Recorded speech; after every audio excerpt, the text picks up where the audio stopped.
นะมัตถุรัตนตยัสสะขอความนอบน้อมของข้าพเจ้าจงมีแด่พระรัตนตรัยอาภิวันทนาน้อมพระจอมไตรอันล้ำค่า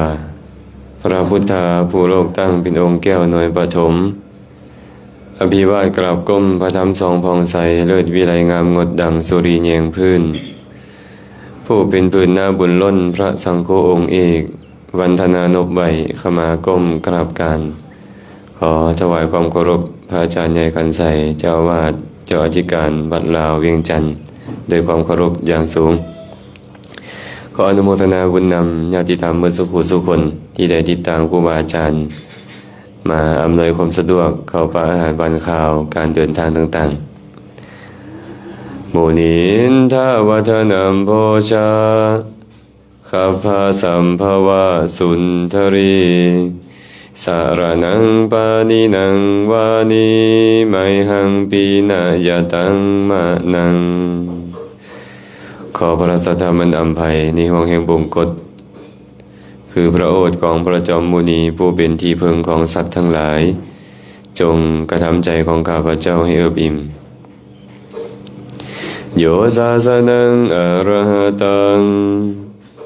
อริยานังธรรมชีวินังปฏิโกสติทุมเมโททิทิงนิสายปาปิกัง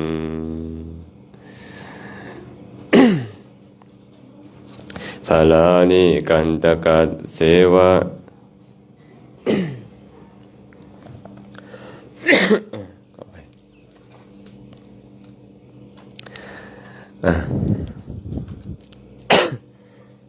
ยังงอนนั่นมันยังบัดก็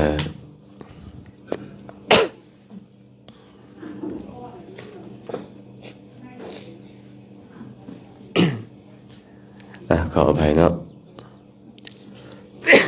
มีจำห้อยอะไรด้วยพระสัมมาสัมพุทธเจ้าตัดคาถานี้เอาไว้เนาะว่าโยสาสนังอรหัตังอริยานังธรรมชีวินัง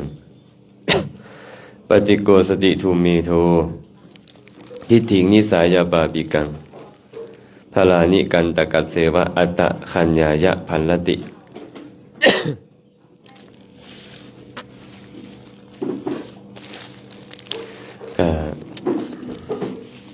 มื้อนี้เนาะ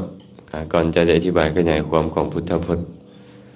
ขออนุโมทนาบุญนำทางคณะเจ้าภาพพระทหารวันข่าวก็มีทางไม่ออกมีนูญาติธรรมทางวัดลาวเวียงจันทร์อยู่อินเดียเนาะแล้วก็ทางครอบครัวของญาติโยมแม่สุกิตาแล้วก็ญาติโยมอีกหลายๆท่านที่มีความประสงค์ในการถวายอาหารบานข่าวอุทิศบุญให้กับผู้ที่ล่วงลับดับขันไปโดยเฉพาะแล้วก็ทางแม่สุกิตาเพิ่นปรารภถึงท่านพระอาจารย์ออมที่ได้มรณภาพไปเมื่อก่อนนี้เนาะแล้วก็ไม่ออกเวียงคำแล้วก็ญาติธรรมหลายๆคนหลายๆท่านทางคณะทางไม่ออกมีนูนำเนาะแล้วก็ญาติโยมอื่นๆที่ได้ซอยเหลือเกื้อกูลกันในการ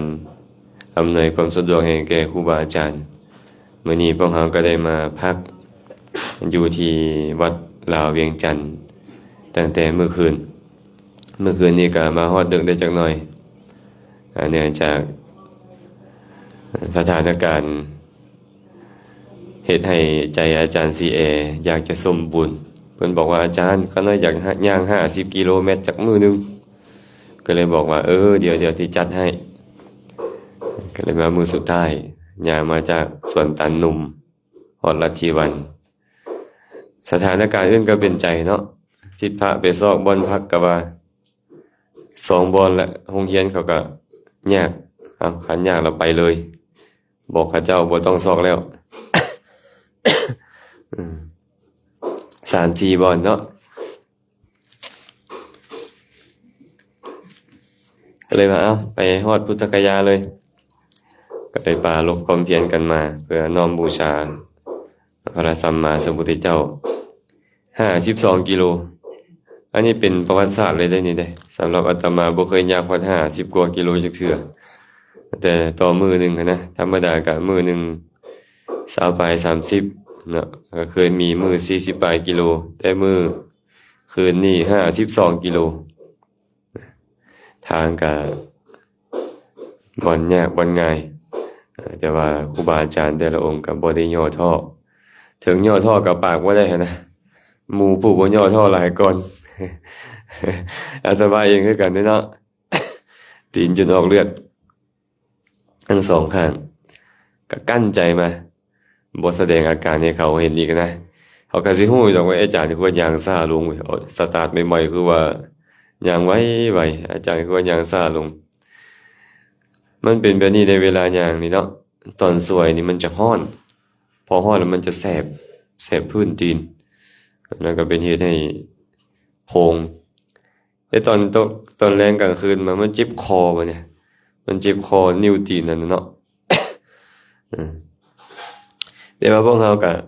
คิดว่าพวกเราพยายามปรารภความเพียรเพื่อบูชาคุณของพระสัมมาสัมพุทธเจ้า พระสัมมาสัมพุทธเจ้าได้ทรงเสียสละทุกสิ่งทุกอย่างเพื่อพวกเรามาตลอดการนับประมาณบ่ได้4 อสงไขยยิ่งด้วยแสนกับที่พระองค์ทรงเสียสละ เสียสละความสุขส่วนตัวเองเพื่อประกอบประโยชน์ที่เอิ้นว่าบารมี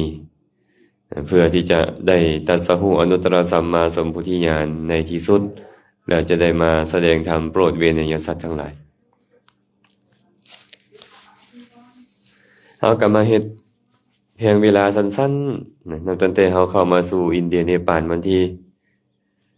วันใดเฮามาวันที่25มื้อนี้ก็วันที่20เนาะ ก็รวมเวลาประมาณ10 กว่า20มื้อแม่นบ่ที่พวกเฮามาฮอดนี่ก็มื้อที่19อ่ะวันบอกเลขของสวรรค์เนี่ยวันที่20นี่ มาไว้ก่อนกำหนดนั่นน่ะธรรมดาแล้วมื้อนี้ตอนแรงสิฮอดเนาะแต่ว่าเฮาก็เลยเอามื้อวานนี้เลยการสั่นพวกเฮาก็ปรารภความเพียรมาหลายมื้อหลายเบ็นแล้วก็เจริญกุศลมาตลอดทางก็น้อมเป็นพุทธบูชากันแล้วก็แบ่งบุญกุศลให้กับญาติธรรมให้กับเทวบุตรเทวดาทั้งหลายนำมื้อนี้ก็มาฮอดวัดลาวเวียงจันทน์แล้วก็ญาติโยมแต่งข้าวปลาอาหารมารอทานแล้วเนาะแต่ก่อนจะได้สันภัตตาหารก็นำธรรมะจากข้อหนึ่งมากล่าวสู่กันฟังเมื่อกี้นี้ได้ขึ้นต้นด้วยคาถาว่าโยสาสนังอรหตังอริยานังธรรมชีวินัง ปฏิโกสติทุมเมโทนทิฏฐิงนิสายปาปิกังพลานิกันตกัสเสวะอัตตะคัญญายะพันลติซึ่งแปลว่าบุคคลใดก็ตามเป็นคนมีปัญญาต่ำทรามอาศัยทิฏฐิอันลามกกล่าวขัดข้านซึ่งคำสอนของพระอรหันต์ผู้เป็นอริยเจ้าผู้ดำเนินชีวิตโดยธรรมบุคคลนั้นยอมฆ่าตนเองเหมือนขีของไม้ไผ่ฆ่าต้นไผ่ฉะนั้น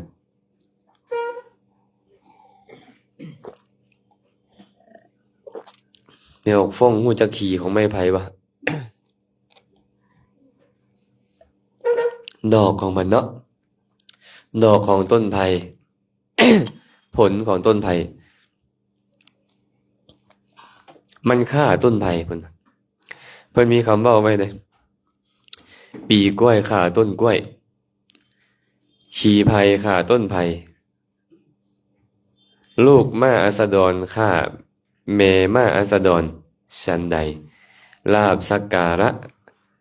เกิดขึ้นแก่บุคคลก็เพื่อฆ่าคนพาลผู้ต่ำ3ชั้นนั่นคือกันเพิ่นว่าปีกล้วยเวลามันออกปีแล้วมันตายบนต้นมันจังได๋ก็ตายเนาะมีความตายเป็นที่สุดเคยเห็นบ่แม่มอนต้นกล้วยเวลามันออกปีเนาะหลังจากที่มันเป็นปีเป็นกล้วยแล้วก็มันก็ต้องตายต้นไผ่คือกันเวลามันออกมากออกดอกเขาเอิ้นว่า ตายขีเนาะมันเป็นขีภาษาไทยก็เป็นคุยภัยแล้วมันก็จะตายแม่ม้าอัสดรคือกัน แม่ม้าอัสดรนี่เอาลาผสมกับม้าผสมพันธุ์กันแล้ว เวลามันเกิดลูกนี่เกิดทาง ธรรมดาบ่ได้ต้องปาดท้องออกมาอย่างเดียว แล้วมันต้องตายเนาะแม่มันต้องตายเพิ่นเลยบอกว่าปีกล้วยข่าต้นกล้วยชีไผ่ข่าต้นไผ่ลูกม้าอัสดรข่าแม่ม้าอัสดรเนาะอันนี้คือกันเลยพระพุทธเจ้าบอกว่าปฏิโกสติทุมเมโททิฏฐิงนิสสายาปาปิกังบุคคลผู้ทุมเมทะเป็นแบบผู้มีปัญญาต่ำสามทิฏฐิงนิสสายาปาปิกังอาศัยเซิงความเห็นอันลามกคือความเห็นผิดความเห็นบ่ถูกต้องความเห็นอันสัวซ่าปฏิโกสติกล่าวขัดข้านโยสาสนังอรหัตังเนี่ยเซิงคำสั่งสอนของพระอรหันต์ทั้งหลายอริยานังผู้เป็นอริยเจ้าธรรมชีวินังผู้ดำเนินชีวิตโดยธรรมผลของต้นไผ่ฆ่าต้นไผ่ชันใดเขาซื้อว่าฆ่าตนสันนั่นคือกันอัตตะคัญญายะเพิ่นว่าพันลติผู้ใดก็ตามเด้อมักกล่าวคัดค้านคำสั่งสอนของพระอรหันต์ทั้งหลายนี่นะผู้นั้นซื้อว่าฆ่าตนเองอาจารย์สมมุติอาตมานี่นะโอ้ยพระอานนท์สิซ้ำได้ไปใส่บ่ได้ดอกคำสอนของพระอานนท์นี่นะภาษาลีบุตรคำสอนใส่บ่ได้ดอกพระโมคคัลลานะพระกัจจายนะเป็นต้นนี่ คำสั่งสอนของเพิ่นนี่ ใส่บ่ได้ดอก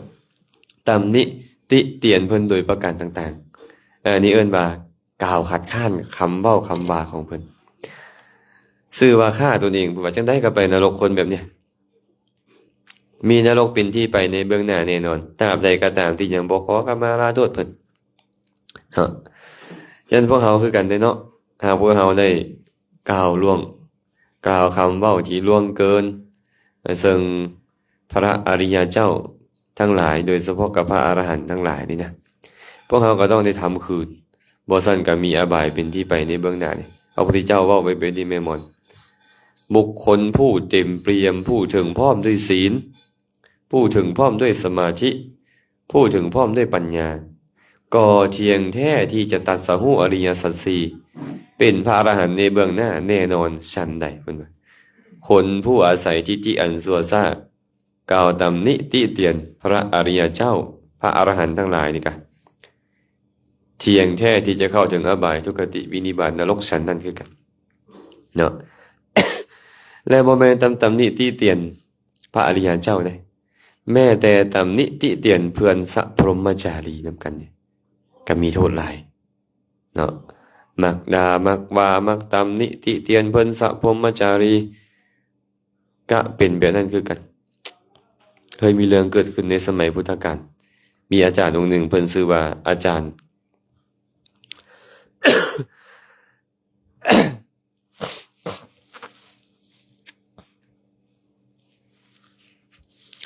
เจ้าอาวาสองค์หนึ่งเนาะบ่พอชื่อเพิ่นดีกว่าอันไม่ออกเวียงสิจื่อชื่อเพิ่นแต่สิบ่ตั้งชื่อลูกคือพระเทวทัตนี่คันบ่ดีแล้วบ่ตั้งชื่อเลยเนาะ บ่ตั้งชื่อเลยแต่ก่อนนี่ผู้ใดก็มักอันเทวทัตนี่แหละแปลว่าเทพประธาน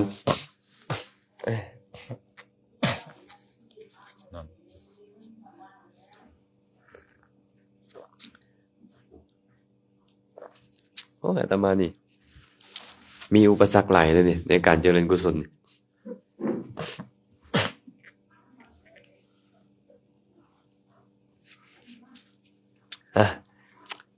อาตมามักได้ยินบ่ออกกับเจ้าเว้า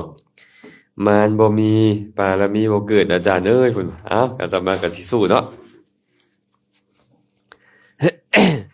มีเรื่องเคยเกิดขึ้นในสมัยพุทธกาลมีพระองค์หนึ่งเพิ่นก็เป็นเจ้าอาวาสอยู่7วัดองค์นี่โอ้บ่ธรรมดาได้แม่หมอนี่เจ้าอาวาส7วัดพอข่าวเล็กนี่เป็นเจ้าอาวาสจังหวัดอาตมาเห็นอยู่หลายวัดแล้วได้นี่ได้สิเป็นเจ้าอาวาสหลายวัดอยู่ได้นี่เนาะ เป็นเจ้าอาวาสอยู่7 วัดอยู่เมืองราชคฤห์นี่เด้บ่ได้อยู่บนอื่นอยู่แค่นมคธนี่เนาะทีนี้เพิ่นก็ไปอยู่บนเขตนอกหน่อยหนึงเนาะเป็นเจ้าอาวาสอยู่7 วัดแต่ปรากฏว่าครูบาอาจารย์องค์ใดมาฮอดก็อยู่บ่ได้นำเพิ่นองค์เนี่ยมักด่ามักว่ามักตำหนิติเตียนครูบาอาจารย์นั่นน่ะด่าว่าตำหนิติเตียนครูบาอาจารย์ก็อยู่บ่ได้แม่หมอนก็หนีติดพระไปปิดประตูไว้เลยเสียงดัง ครูบาอาจารย์อยู่บ่ได้เพิ่นก็หนีแต่ว่าปรากฏว่าญาติโยมเนี่ยญาติโยมนี่เอาจิตใส่ใจนำดีอุปถากดูแลดีอุปถากดูแลครูบาอาจารย์นั่นน่ะผู้ใดมาอยู่เพิ่นก็ด่าเพิ่นก็ว่าเพิ่นก็ตำหนิติเตียนเขาอยู่บ่ได้เขาก็หนีโอ้ยเป็นคือเจ้าอาวาสวัดป่านาคามบ่แม่นบ่เป็นดอกเนาะเพิ่นก็บ่ได้ด่าได้ว่ากันติเนาะ แต่ว่าเจ้าอาวาสมาเป็นแบบนี้ว่าซั่นเขาก็หนีหมดชาวบ้านก็เลยมาพิจารณาเป็นหยังเนาะประชาชนทั้งหลาย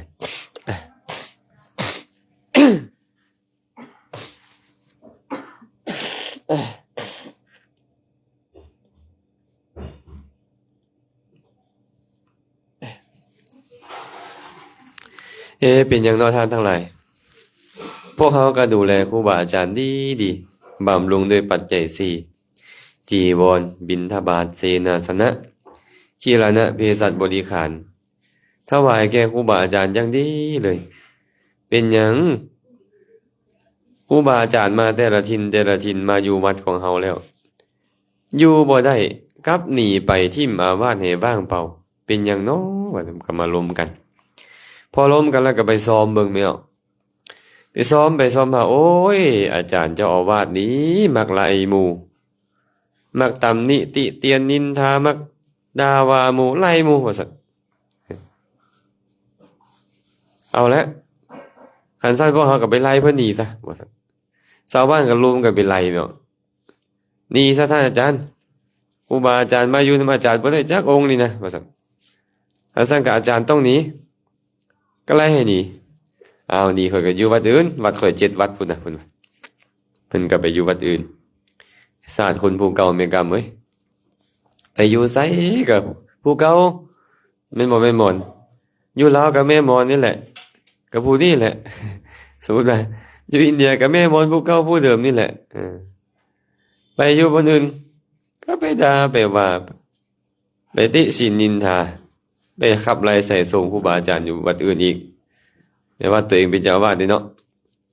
หนีอีก พอหนีชาวบ้านชาวเมืองเขาก็มาคิดกันอีกเป็นหยังอันวัดเฮานี่นะ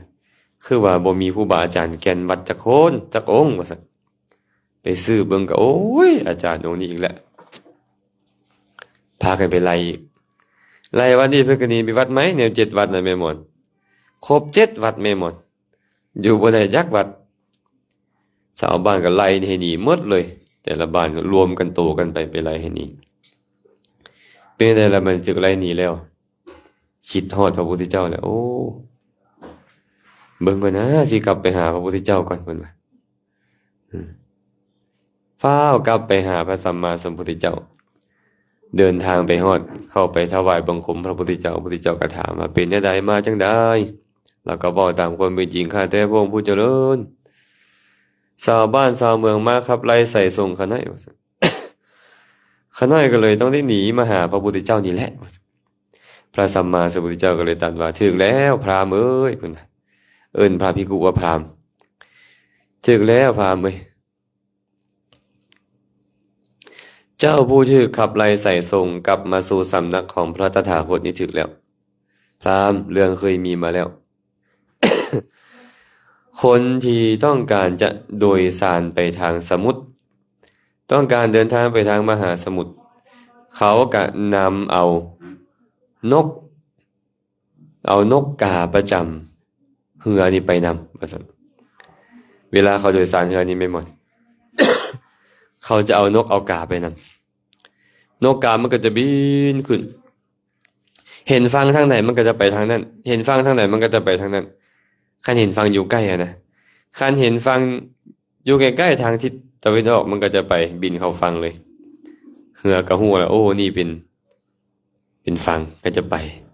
ในสมัยก่อนมันบ่มีกล้องสองทางไกลเหมือนเฮาแล้วบ่มีอันอิเล็กทรอนิกส์ทันสมัยที่จับทิศทางแม่นบ่อืม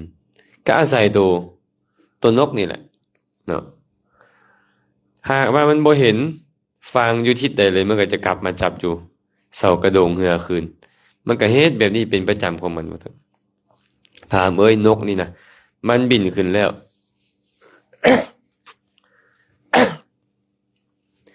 หากว่ามันเห็นฝั่งอยู่ทิศใดมันก็จะไปทางทิศนั้นหากบ่เห็นฝั่งมันก็จะกลับมาสู่เสากระโดงเหือแม่ฉันใดเจ้าคือกันเจ้าไปสู่อาวาสต่างๆแล้วถูกชาวบ้านไล่มากลับมาสู่อาวาสคือมาสู่สถานที่ที่มีพระสัมมาสัมพุทธเจ้ามาสู่สำนักของพระสัมมาสัมพุทธเจ้ากษัตริย์นั้นคือกันถึงแล้วเจ้าเป็นสาวกของพระสัมมาสัมพุทธเจ้าหากว่าถือคนอื่นขับไล่ใส่ทรงเจ้าก็ต้องมาหาพระพุทธเจ้าตัวถึงแล้วแหละว่าซั่นพราหมณ์เรื่องเคยมีมาแล้วเด้อในสมัยก่อนมีต้นไฮใหญ่ต้นหนึ่งรัศมีของต้นไฮต้นนี้12โยชน์แม่มอนโยชน์หนึ่ง16กิโล12โยชน์เท่าไหร่ อาตมาฟังมึงกับบ้าน่าอัศจรรย์อยู่เลยห้าของมันนี่ออกไปข้างละหาโยชน์แม่มอนห้าของต้นไฮนี่นะมากของมันซ้ำกับหม้อใหญ่ก็สิรุ่นนี้ไปเลยเนาะมากของมันนะมีรสหวานเหมือนกับน้ำผึ้งเพิ่นว่า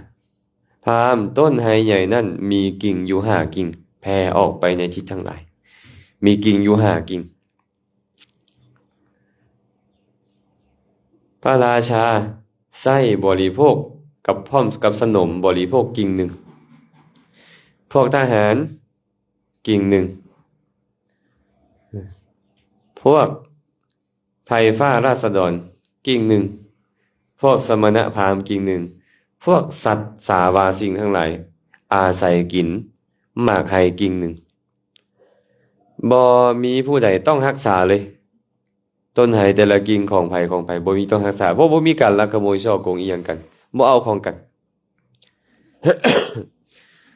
ผู้ใดก็บ่ต้องรักษาผู้ใดก็บ่ไปเอาของผู้อื่นสมมุติว่าเป็นกษัตริย์ก็จะมากินแต่กิ่งนี้เป็นบริวารของกษัตริย์พวกนางสนมทั้งหลายก็จะมากินแต่กิ่งนี่แหละเป็นพวกทหารทั้งหลายก็จะกินกิ่งของตนเองกินหมากไฮอยู่กิ่งของตัวเองเป็นชาวบ้านชาวเมืองราษฎรก็มากินกิ่งของตัวเองเป็นสมณพราหมณ์นักบวชต่างๆก็จะมากินกิ่งของตัวเองพอสัตว์สาวาสิ่งเขาก็จะฮู้เขาจะไปกินกิ่งของเขาพราหมณ์เรื่องเคยมีมาแล้วอยู่มามื้อหนึ่งว่าซั่นมีบุรุษคนหนึ่งเป็นคนใจบาปไปกินหมากไฮ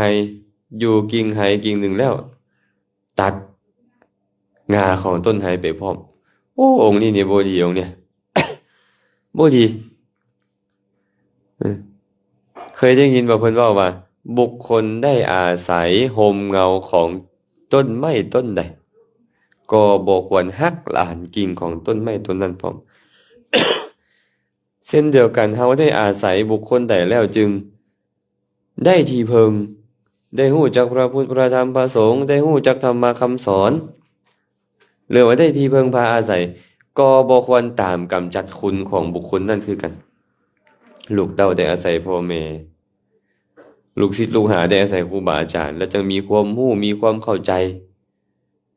จะไปตามกำจัดคุณของเพิ่นว่าเพิ่นบ่ดีแบบนี้เพิ่นบ่ดีแบบนั้นอันนี้คนอกตัญญูเนาะสมมุติว่าพ่ออาเล็กนี่นะเดินทางมาบักร้อนหิวน้ำก็หิวน้ำปรากฏได้ไปเห็นต้นไม้ต้นหนึ่งห่มเงามันเย็นแม่มอนมีหมากให้กินพร้อมอยู่หากมันดันมีบ่อน้ำพร้อมเรียบร้อยพอกระเล็กนี่เมื่อยแท้เมื่อยว่าเดินทางมามื้อละหิวก็หิวร้อนก็ร้อนกระหายก็กระหายเห็นปุ๊บดีอกดีใจว่าได้ที่พึ่งแล้วเข้าไปกระตักน้ำดื่มผ่อนคลายอยู่ใต้ห่มไม้ที่มันร้อนอันเย็นแล้วกินผลของมันแล้วดันเอาผ้าไปหานต้นมันพร้อม ดีปะคนคือพอเล็กบ่ดีเป็นปะฉันใดก็ฉันนั้นเพื่อนพวกเฮานี่นะได้อาศัยพออาศัยแม่ใดได้อาศัยญาติกาวงศาใดเพื่อนกัลยาณมิตรใดได้อาศัยครูบาอาจารย์คนใดได้ครับความรู้ได้ครับความเข้าใจได้ที่พึ่งพาอาศัยแล้ว ตามกำจัดคุณงามความดีของเขาบ่เห็นคุณของหมู่หั่นนะเอิ้นว่าคนอกตัญญูอันนี้นี่คนต่ำทรามเพิ่นว่าบุรุษคนนี้คือกันเนาะพอไปได้บริโภคผลของต้นไม้แหละตัดเอากิ่งของต้นไม้ไปพร้อมเทวดาบัดเนี่ยเดือดร้อนของเทวดาเนาะรุกขเทวดาสิงสถิตอยู่ในต้นไม้ก็มีอยู่พระพุทธเจ้าเลยบอกว่าพราหมณ์เทวดาที่สิงสถิตอยู่ในต้นไม้นั้นรุกขเทวดานั้นเกิดความอัศจรรย์ใจขึ้นว่าทานผู้เจริญน่าอัศจรรย์แท้บ่เคยมีมาแล้วที่บุรุษผู้ใจบาปนี้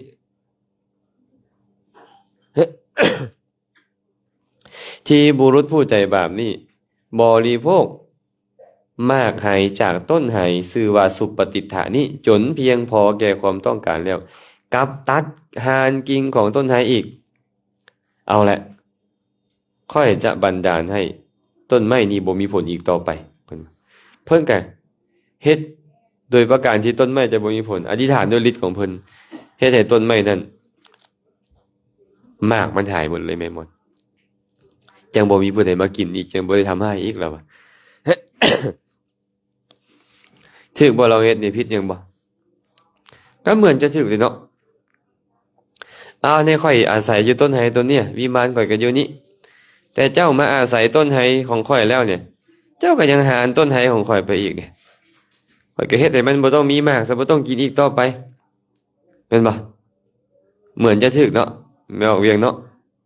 เหมือนจะถึกพระพุทธเจ้าเลยตรัสต่อไปว่าภิกษุทั้งหลายเอาขออภัยพราหมณ์เมื่อเป็นเช่นนี้พระเจ้าโกรพยะผู้เป็นกษัตริย์ในสมัยนั้นจึงเข้าไปหาท้าวสักกะเทวราชสมัยนั้นเขาสื่อสารกับท้าวสักกะเทวราชได้แสดงว่ามีฤทธิ์ด้วยวิปากฤทธิ์ของเพิ่นเนี่ยสามารถเข้าไปหาเทวดาอยู่สวรรค์ได้พระเจ้าโกรพยะเข้าไปหาท้าวสักกะเทวราชกราบถวายบังคมบาข้าแต่มหาราชผู้นิรทุกข์ขอพระองค์จงโปรดรับทราบไว้เถิดว่าต้นไหชื่อว่าสุปฏิทะเป็นต้นไม้ที่บ่มีผลแล้วชาวบ้านชาวเมืองกษัตริย์พราหมณ์สมณะทั้งหลายชาวบ้านชาวเมืองทหารทั้งหลายสัตว์สาวาสิ่งทั้งหลายอาศัยต้นไหต้นนี้เลี้ยงชีพแต่ว่าตอนนี้ต้นไหต้นนี้เนี่ยมันบ่มีผลแล้ว ขอพระองค์จงหู้ไว้เถิดว่าพระราชาไปกราบทูลแบบนี้แล้วท้าวสักกะเทวราชก็เล็งญาณเบิ่งเนาะเพิ่นมีตาทิพย์เนี่ยพิจารณาเบิ่งลูกขเทวดาต้นเนี่ยกำจัดต้นไหต้นนี้ให้บ่มีผลว่าซั่นพราหมณ์เมื่อเป็นเช่นนั้นท้าวสักกะเทวราชจึงแสดงอิทธาภิสังขารแสดงฤทธิ์อธิษฐานว่าขอลมจงพัดต้นไหต้นนี้เฮ็ดให้หากขึ้นทั้งเทิงให้ปลายลงทางลุ่มเถิดด้วยแห่งอธิษฐานของท้าวสักกะเทวราชก็เฮ็ดให้ลมนี่ไปโค่นต้นไหต้นเนี้ยล่มลงวิมานของเทวดากับพังพินาศ ระวังได้พวกเขาไปตัดต้นไม้ก็ได้ไม่ออกฟงเด้อมักตัดอยู่บ่ล่ะเฮ็ดให้วิมานของเทวดาพินาศนำพระผู้มีพระเจ้าก็เลยตรัสต่อไปว่าเมื่อเป็นเช่นนั้นลูกขเทวดาตนนั้นจึงเข้าไปหาท้าวสักกะเทวราชกราบทูลว่าข้าแต่มหาราชขอพระองค์จงหู้ไว้เถิดว่าต้นไหชื่อว่าสุปฏิทะอันเป็นที่อยู่ของข้าน้อยปัจจุบันนี้มันโคนแล้วข้าน้อยขอพระองค์จงพิจารณาเฮ็ดให้มันเป็นปกติได้เถิดวิมานของข้าน้อยพังพินาศแล้ว พระราชาก็เข้าไปฟ้องลูกค้าเทวดาก็เข้าไปฟ้องต่างคนต่างบ่ฮู้ว่าเหตุผลย้อนหยังพระผู้มีพระภาคเจ้าตรัสต่อไปว่าพราหมณ์ท้าวสักกะเทวราชได้ตรัสถามกับเทวดาตัวนั้นว่าเทวดาเมื่อก่อนนี่นะเจ้าดำลงอยู่ในรุกขธรรมลมได้พัดต้นไม้เจ้าให้พินาศบ่ รุกขธรรมเป็นแนวใดคะน้อยเทวดาเอ้ยรุกขธรรมธรรมประจำของเทวดาที่อาศัยต้นไม้นี่นะบุคคลใดบุคคลหนึ่งก็ตามมาถือเอาผลใบลำต้นเปลือกหากกระตามของต้นไม้ไปเทวดาประจำต้นไม้บ่ควรโกรธเคืองหรือดีใจเพราะการกระทำนั้นเป็นเหตุนี่แหละเอิ้นว่ารุกขธรรมเพิ่นว่า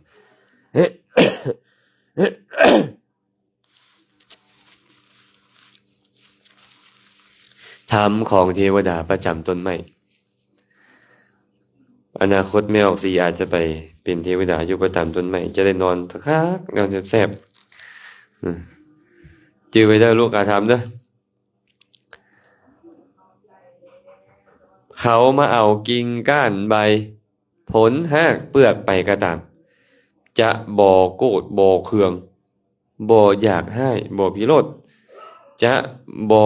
เฮ็ดความบ่พอใจให้เกิดขึ้นบ่ควรดีใจหรือเสียใจเพราะการกระทำนั้นเพิ่นนี่เอิ้นว่ารุกขธรรมท้าวสักกะเทวราชก็ถามเราว่าเมื่อก่อนเจ้าดำรงอยู่ในรุกขธรรมนี่ลมพัดต้นไม้เจ้าให้พินาศบ่หรือว่าเจ้าบ่ดำรงอยู่ในรุกขธรรมเราก็สำนึกได้บ่นี่โอ้ยแม่นแล้วข้าน้อยข้าน้อยนี่เป็นคนเป็นผู้บันดาลให้มากให้บ่มีมากว่าซั่นข้าแต่พระองค์ผู้เจริญข้าแต่มหาราช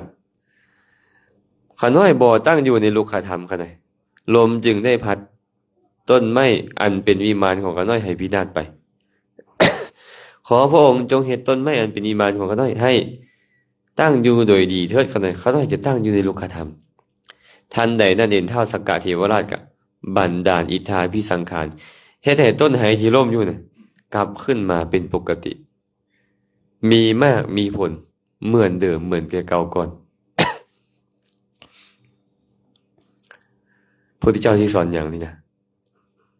พระพุทธเจ้าก็เลยบอกว่าพราหมณ์เทวดาบ่ตั้งอยู่ในหลักในรุกขธรรมชั้นใดเจ้าเด้ได้ตั้งอยู่ในสมณธรรมบ่เมื่อก่อนเจ้าตั้งอยู่ในสมณธรรมแล้วชาวบ้านชาวเมืองได้ไล่เจ้าหนีบ่หรือว่าเจ้าบ่ตั้งอยู่ในสมณธรรมภิกขุนั้นก็เลยถามก็เลยกราบทูลว่าข้าแต่พระองค์ผู้เจริญสมณธรรมเป็นแนวใดกันไหน ธรรมของสมณะนี้เป็นแนวใดเพิ่นว่าพระพุทธเจ้าก็เลยตรัสว่าพราหมณ์เอิ้นภิกขุนี่แหละว่าพราหมณ์บุคคลเมื่อด่าแล้วสมณะจะบ่ด่าตอบทุบตีแล้วจะบ่ทุบตีตอบเสียดสีแล้วจะบ่เสียดสีตอบนี่แหละพราหมณ์ชื่อว่าสมณธรรมเขาด่ามาบ่ด่าตอบเขาเสียดสีมาบ่เสียดสีตอบเขาทุบตีมา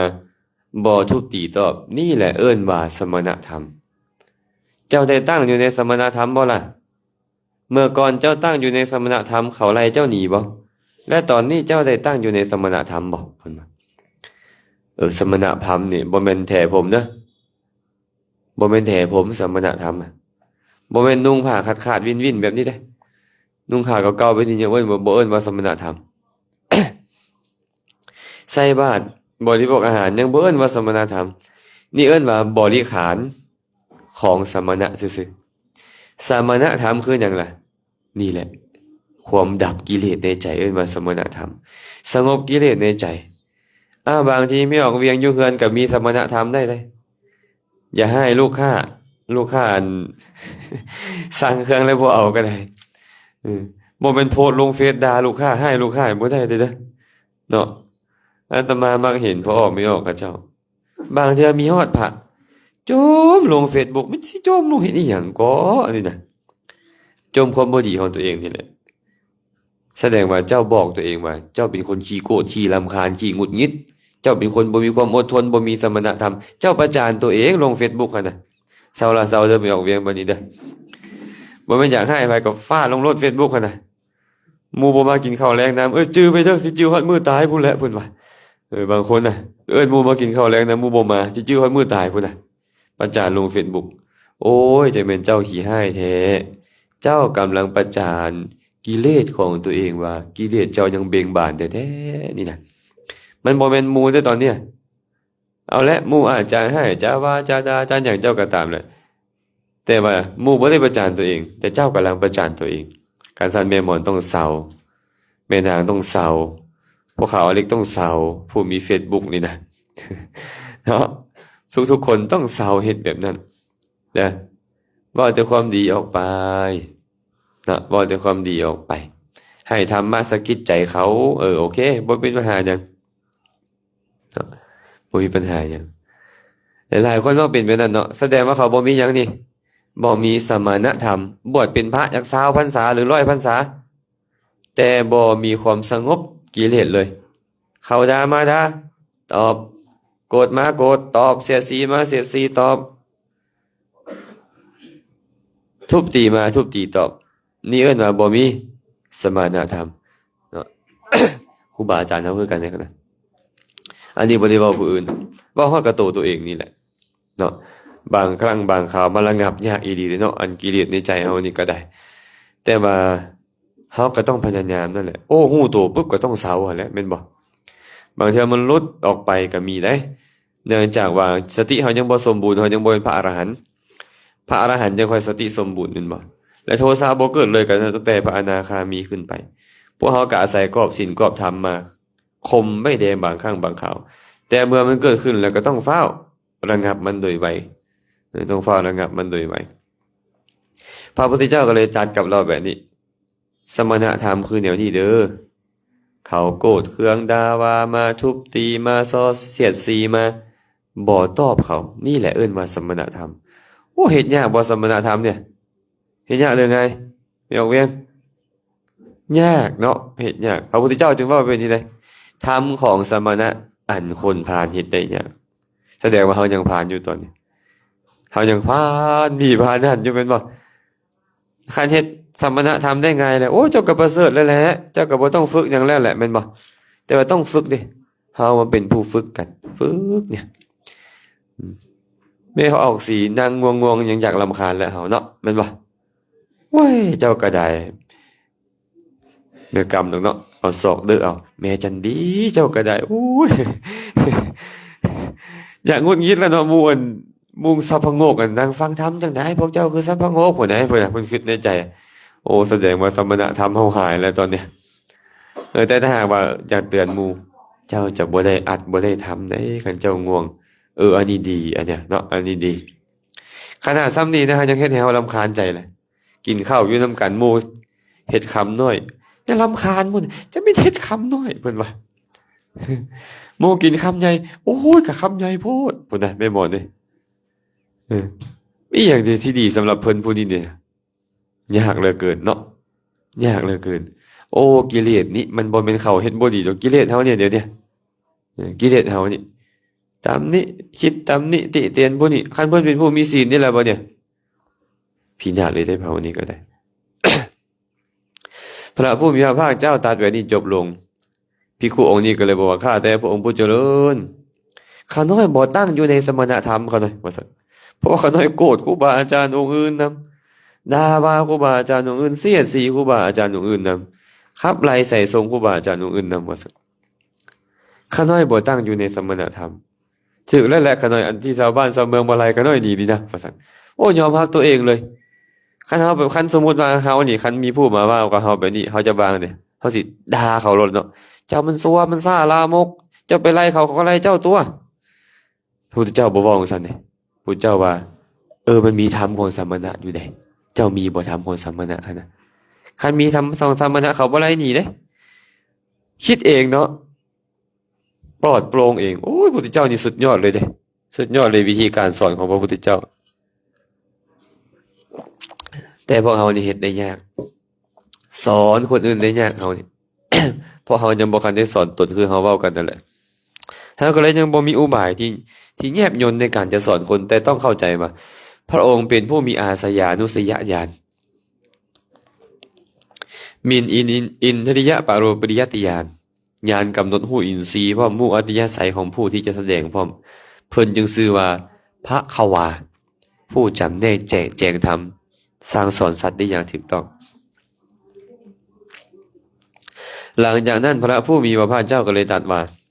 พราหมณ์เรื่องเคยมีมาแล้วมีศาสดาอยู่คนหนึ่งชื่อว่าสุเนตตะมีบริวารอยู่หลายห้อยสุเนตตะศาสดานี่นะ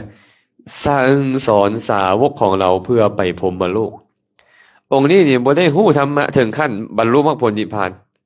แต่สั่งสอนลูกศิษย์ของเราให้เจริญสมาธิได้ฌานแล้วไปพรหมโลกพราหมณ์สาวกคนใดของสุเนตตะศาสดานั้นประพฤติปฏิบัติตามคำสั่งสอนของสุเนตตะศาสดาหลังจากแตกกายทำลายแล้วย่อมเข้าถึงสุคติโลกสวรรค์ย่อมเข้าถึงพรหมโลกแต่สาวกทั้งหลายเราใดของสุเนตตะศาสดานั้นโกรธเคืองตำหนิติฉินนินทาศาสดาของเขาหลังจากแตกกายทำลายแล้วย่อมเข้าถึงอบายทุกขติวินิบัตินรกตำหนิอาจารย์ซื่อๆที่นี่เลยตำหนิคำสั่งสอนของอาจารย์ทั้งที่บ่แม่นสัพพัญญูเลยบ่แม่นพระสงฆ์ข้าเจ้าในธรรมวินัยนี่เลยแม่หมด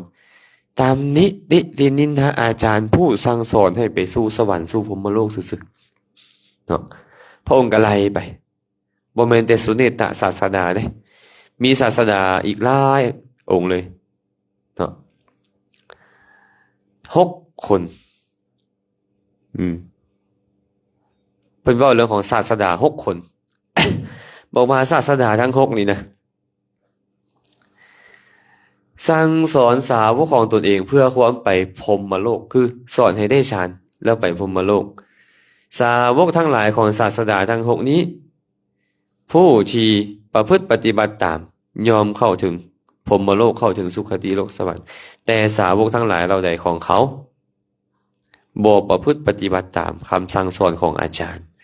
ตามนิติสินนินทาคำสั่งสอนของอาจารย์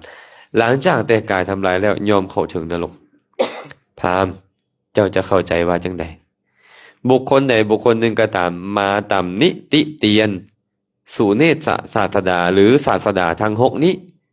พร้อมด้วยสาวกหลายร้อยของเขาผู้ที่สั่งสอนอบรมเพื่อไปพรหมโลกนี่นะเขาจะได้ประสบบาปบ่แม่นบุญเป็นอันมากหรือบ่ภิกขุองค์นี้ก็บอกว่าโดยเขาหน่อยหากเขาตำหนิคนมีศีลมีกัลยาณธรรมแบบนี้หลังจากแตกกายทำลายแล้วก็เข้าถึงนรกนั่นแหละเขาหน่อยประสบบาปมาแล้วพระพุทธเจ้าก็ตอบว่าก็ตรัสว่าถึกแล้วพราหมณ์เอ้ยบุคคลใดก็ตามมาตำหนิติฉินนินทาศาสดาทั้ง6มีสุเนตตะเป็นต้นนี่หรือสาวกของเรานี่ผู้ประพฤติเพื่อไปพรหมโลกเนี่ยยอมประสบสิ่งที่บ่แม่นบุญเป็นอันมากหลังจากแต่กายทำลายแล้วยอมเข้าถึงนรกพราหมณ์แต่เฮากล่าวว่าการตัดรากถอนโคนของตัวเองนี่นะบ่ได้มีในนอกศาสนาเลยเพิ่นว่า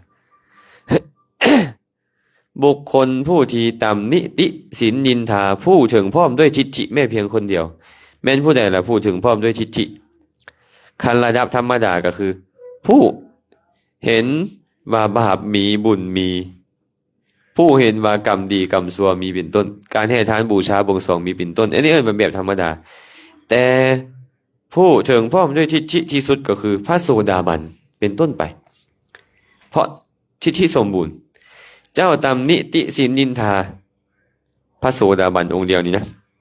ผู้ถึงพร้อมด้วยทิฏฐิองค์เดียวคนเดียวนี่เนาะสัวซ่าตำสามบาปหลายกว่ากันตำหนิศาสดาทั้ง6พร้อมบริวารหลายร้อยหลายพันนั่นอีกคนนะนี่แหละเขาจึงกล่าวว่าการตัดรากถอนโคนของตัวเองตัดรากถอนโคนคุณงามความดีของตัวเองนี่นะบ่ได้มีในภายนอกศาสนาเลยบุคคลใดก็ตามตำหนิติฉินนินทาด่าว่าเพื่อนสะพรหมจารีหรือบุคคลผู้เป็นอริยะผู้ถึงพร้อมด้วยทัศนะผู้สมบูรณ์ด้วยทิฏฐินั้นเป็นต้นนั้นยอมประสบซึ่งบาปบ่แม่นบุญเป็นอันมากหลังจากแต่กายทำลายแล้วยอมเข้าถึงอบายทุกขติวินิบาตนั้นพระพุทธเจ้าบอกว่าเจ้าเศร้าละเศร้าใดไอ้ไปขับไล่ใส่ทรงไปด่าไปว่าไปบริพาทเพื่อนสะพรหมจารีผู้ประพฤติพรหมจรรย์นี่นะความเห็นเขาตรงบ่นี่เขาแล้วเขาอาจจะบ่คันบรรลุโสดาบันแต่ความเห็นเขาตรงบ่นี่เขาเห็นตามความเป็นจริงบ่ว่าบาปมีบุญมีการให้ทานบูชาบวงสรวงมีผลเนี่ยนั่งอยู่เนี่ยเห็นตรงแล้วได้ไม่หมดถึงยังบ่บรรลุโสดาบันก็ตาม เนาะเขาซื้อว่าเป็นผู้ห่วมประพฤติพรหมจรรย์เจ้าไปด่าไปว่าไปติไปชินนินทาเขาด้วยจิตใจอันประกอบด้วยโทษเนี่ยยอมประสบสิ่งที่บ่แม่นบุญเป็นอันมากบ่ต้องเว้าถึงไปขับไล่ใส่ทรงเลยบางเทื่อก็คิดอีตนอาตมาว่าคิดอีตนครูบาอาจารย์มักไล่หมู่มักเสียดสีหมู่มักไปขับไล่ใส่ทรงหมู่บางคนนี่ไปยึดเอาวัดหมู่ซ้ำเนาะอยากได้วัดหมู่แล้วไปไล่หมู่หนีหาเรื่องให้หมู่ก็มีบางคนนะเป็นแบบนั้นเด้ตั้งแต่สมัยพุทธกาลก็เป็นมาคือกันแบบนี้เด้ญาติโยมเอ้ยสิประสบบาปส่ำใดล่ะแม่หมอนว่าคันเพิ่นประพฤติดีปฏิบัติชอบอีกโอ้ยเนาะ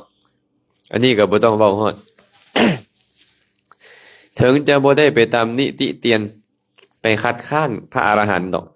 ผู้ร่วมประพฤติพรหมจรรย์ธรรมดาก็ห่างไกลแล้วบ่ต้องเว้าถึงนิพพานเด้อสุคติก็ยากแล้วเพิ่นเลยมีคำเว้าหนึ่งเว้าว่าบุคคลใดก็ตามบ่เคารพในเพื่อนสะพรหมจารีบุคคลนั้นอยู่ห่างไกลสำนักของพระนิพพานเพิ่นว่าย่อมบ่เคารพบ่อ่อนน้อมต่อครูบาอาจารย์ต่อเพื่อนสาธรรมิกนำกันห่างไกลจากสำนักของพระนิพพานหลายล้านโยชน์หลายแสนลี้เพิ่นว่าหลายล้านลี้ห่างไกลหลายเนาะบ่เคารพเลยต่อครูบาอาจารย์เบิ่งหมู่เฮ็ดอีหยังก็บ่เอาจิตใส่ใจนำหมู่บ่เคารพตัวหมู่เลยหมู่พร้อมเพรียงเคียงหน้ากันตัวเองเฮ็ดเซเวอยู่ผู้เดียวบ่เคารพตัวหมู่บ่ให้เกียรติหมู่บ่เคารพหมู่บ่เคารพต่อคณะสงฆ์อีหยังเป็นต้นเลยห่างไกลจากสำนักของพระนิพพานเลยบ่จำเป็นต้องเว้าคำว่าออกมาทากถางหมู่คันถึงคันนั้นแล้วก็อบายเป็นที่ไปในเบื้องหน้านะพระพุทธเจ้าก็เลยได้เตือนว่าเตือนแล้วหั่นนะนี่เห็นบ่นี่เพิ่นว่าเจ้านี่กำลังเฮ็ดสิ่งที่เป็นบาปมหันต์อยู่ที่นี่ให้เจ้าปรับปรุงแก้ไขเปลี่ยนแปลงยังทันเด้ไปแก้ไขตอนตายนี่บ่ทันเด้แก้ไขตอนตายนี่บ่ทันฉะนั้นพระพุทธเจ้าก็เลยตัดพระสูตรสุดนี้เอาไว้อยู่ในคัมภีร์อังคุตรนิกายชักกนิบาตและก็ยังมีคาถาอีกยาวแหละอาตมาก็จะบ่อธิบายนำเรื่องราวมาเว้าสู่ฟังมาเป็นหยังลุกขเทวดาเนี่ยจึงชื่อพญาอินทร์ที่เหนือกว่านี่กำจัดประโยชน์ของเราเพราะเราก็ไปกำจัดประโยชน์ของผู้อื่นเป็นบ่เป็นหยังล่ะเทวดาจึงกำจัดประโยชน์ของผู้อื่นเพราะเราถูกทำให้คือถูกหานกิ่งไม้แล้วเป็นบ่ทั้งที่มันบ่ควรจะผิดแต่ว่ามันนั่นบ่ถูกทำคือกันเลยเฮาเป็นสมณะนี่นะเจอคนอื่นดุด่าว่าให้เฮ็ดสิ่งที่บ่เหมาะบ่สมบ่ควรกับเฮาเนี่ยเฮาก็สมควรตอบโต้แหละคันหากเว้าบ่เว้าโดยธรรมแม่นบ่ก็สมควรตอบโต้มันก็ถูกแล้วเนี่ยเจ้าไปด่าเขาก็ด่าตอบจะมาด่าพระก็ด่าตอบมันควรจะถูกแม่นบ่แม่นหมดแต่บ่แม่นน่ะเจ้าเป็นสมณะเจ้าออกจากเรือนบวชเป็นบรรพชิตแล้วสมณธรรมมันต้องมีแบบนี้เด้เพิ่นว่าพระพุทธเจ้าก็นำมาสอนให้ภิกขุสาวกของพระองค์นี่ประพฤติปฏิบัติให้มันสมมันควรเนาะเฮาก็ได้คติเตือนใจจากพระสูตรนี่แหละเอามาเตือนใจเฮาบัดนี้เด้อเอาสมณธรรมเข้ามาในใจมักมีครูบาอาจารย์เว้าคำเว้าเท่ๆนะทำบ้านให้เป็นวัดเพิ่นว่าได้เว้าคือขนาดใดแม่นบ่เด้เฮ็ดบ้านให้เป็นวัดเฮ็ดเรือนให้เป็นวัดแต่ว่าก็เอามาใช้ก็ได้อยู่เด้ไม่ออกเวียงอาจจะโอ้ยขน้อยบ่มีเวลาไปวัดเลยอาจารย์ค่าลูกค่าขับรถก็ขับเอง ไปส่งเครื่องเองเฮ็ดทุกบ่อนให้เป็นวัดคือให้เป็นบ่อนที่มีสมณธรรมเนาะให้เป็นบ่อนที่มีสมณธรรมคือข่มความโกรธความโลภโมโทสันข่มความอิจฉาริษยาข่มความถือเนื้อถือตัวอยู่ทุกบ่อนที่เฮาอยู่นั่นแหละ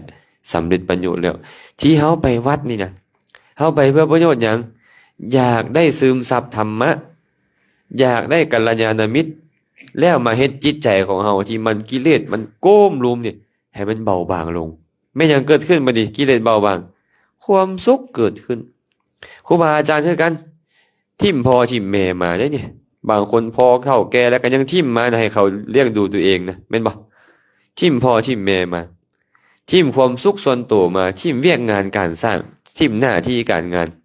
อาตมานี่เป็นทหารได้มั้ยคันบ่ได้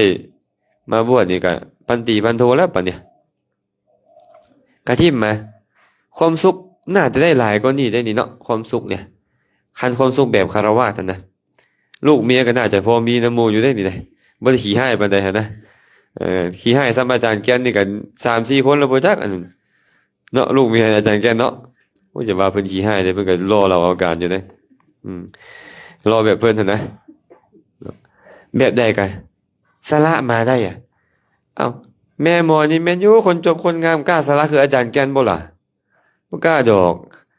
ขนาดอายุ59 60แล้วยังบ่กล้าอาจารย์แก่นสละมาตั้งแต่อายุ10กว่าปีพุ่นยังสละมาได้เพื่อหยังอาจารย์แก่นเฮามาเพื่อหยังนี่สละมาเพื่อหยังเพื่อเฮ็ดสมณธรรมแม่นบ่เลยเฮ็ดสมณธรรมให้เกิดขึ้นในใจของเฮาเป็นหยังจึงอยากได้สมณธรรมเพราะเฮ็ดให้เฮาเป็นสุขเฮาไปวัดเนี่ยย้อนอยากได้สมณธรรมบ่แม่นอยากได้แนวอื่นไปแล้วกับวุ่นวายพายทงอยู่บางเทื่อก็วุ่นวายนำครูบาอาจารย์นำกันบางเทื่อก็วุ่นวายนำญาตินำโยมอยู่ญาติโยมก็ไปเฮ็ดให้เพิ่นวุ่นวายเติมซะอีกมันสิมาจะใส่สมณธรรมบัดนี้เนาะยากอยู่ได้เนาะบางเทื่อก็ต้องอาศัยหมู่แม่นบ่แต่ว่ามันบ่แม่นแต่นั้นเด้เฮาต้องอยู่ในท่ามกลางความวุ่นวายให้ได้โดยที่เฮาวุ่นวายน้อยลงอันนี้คือเฮาต้องฝึกต้องฝนกันไปในท่ามกลางสังคมที่วุ่นวายคือคู่มือเนี่ยสิตีกันอย่างอาตมาได้ยินข่าวเขาส่งข่าวมาอาจารย์คนตีกันย่อมเป็นเข้าคิวซื้อน้ำมันอาจารย์เดี๋ยวนี้นะเพิ่นว่าโลกก็โลหนวุ่นวายยาเขาไหนๆก็ยาเขาเนาะแต่เฮาก็เจ็บตีนเฮาก็วุ่นวายพอแฮงแล้วนี่ยางมานี่ จุดประสงค์ของพวกเขากันเดี๋ยวนี้เลยเด้อญาติโยมเด้ออยู่วันไหนก็ต้องข่มกิเลสเนาะมานี่ก็มาเพื่อซึมซับวิธีการข่มกิเลสของพระพุทธเจ้าแม่นบ่พระพุทธเจ้าเพิ่นข่มกิเลสแบบใดเอาประโยชน์ตนแล้วเอาประโยชน์ไปให้เพิ่นแบบใดซอยคนอื่นให้ข่มกิเลสไปใดเฮามาซึมซับได้ตอนเนี้ยบ่แม่นมาเพื่อความสบายเด้ว่าคันมาเพื่อความสบายบ่มามื้อนั้นไอ้จัวกิมซุงย่างบ่ฮอดชั่วโมงนับกล่องอุจจาระว่า240กล่องแล้วอาจารย์เนี่ยเพิ่นว่าเฉพาะที่นับได้อันบ่ทันคือบ่นับโอ้ยนับบ่ไหวอาจารย์บ่ทันบ่นับเลยเพิ่นว่าคันสิมาซึมซับไว้นี่บ่ได้เลยเนาะมีคนถามไปอินเดียได้ยังมากองขี้บ่ได้เด้เฮาต้องมาซึมซับความสงบของพระพุทธเจ้าซึมซับการให้ประโยชน์คนอื่นของพระพุทธเจ้าซึมซับการรับประโยชน์ของภาษาวกว่าเพื่อเฮ็ดจังได๋เพิ่นจะได้มารับประโยชน์จากพระพุทธเจ้าโอ้อดีตการผ่านมาเพิ่นเคยสังสมมาแบบนี้แหละและสุดท้ายเพิ่นได้เข้าใกล้บาทมูลของพระพุทธเจ้าที่รับประโยชน์อย่างยิ่งจากพระพุทธเจ้าย้อนเพิ่นมาน้อมใจหาพระพุทธเจ้าก่อนแล้วหลายชาติแล้วบ่แม่นมาหาพระพุทธเจ้าชาตินั้นปึ๊บบรรลุบ่แม่นเพิ่นเฮ็ดแบบนี้เพิ่นเดินตามพระพุทธเจ้ามาแบบนี้ซึมซับคุณของพระพุทธเจ้ามาดนแล้วพอมาในชาตินั้นอุปนิสัยมีก็บรรลุคุณธรรมไปอันนี้เป็นสิ่งที่พวกเขาควรได้ควรมีเฮ็ดให้เกิดขึ้นในใจของพวกเขา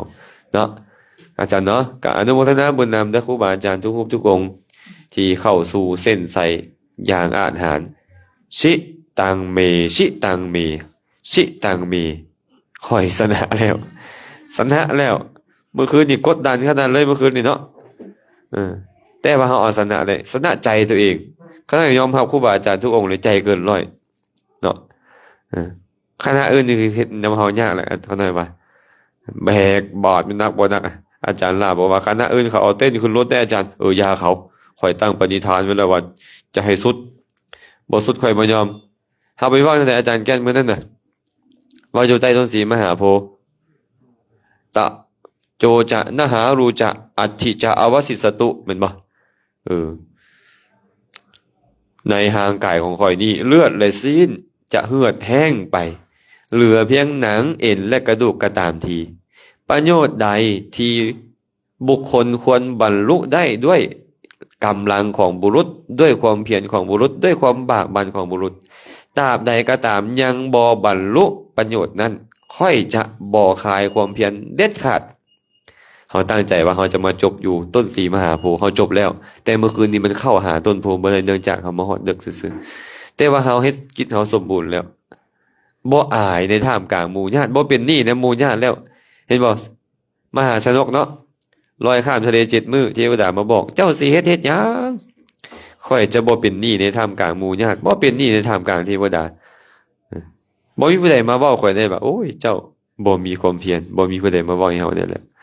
สังกอนุโมทนาบุญนำทางญาติโยมนำเนาะผู้อุปถัมภ์คำสู่ทางที่มาตามคำสู่อุดหนุนอุปถัมภ์อยู่ทางอินเดียและการญาติโยมทุกคนทุกท่านที่อุปถัมภ์คำสู่มาทางประเทศลาวประเทศไทยก็ขอให้ทุกคนทุกท่านจงมีส่วนร่วมในบุญกุศลที่ครูบาอาจารย์ญาติธรรมได้เฮ็ดแล้ว และขอให้บุญทั้งหมดนี้จงเป็นปัจจัยอำนวยอวยชัยให้ทุกคนทุกท่านจงได้บรรลุถึงมรรคผลนิพพานในอนาคตการอันใกล้นี้โดยทั่วกันทุกท่านทุกคนเชิญ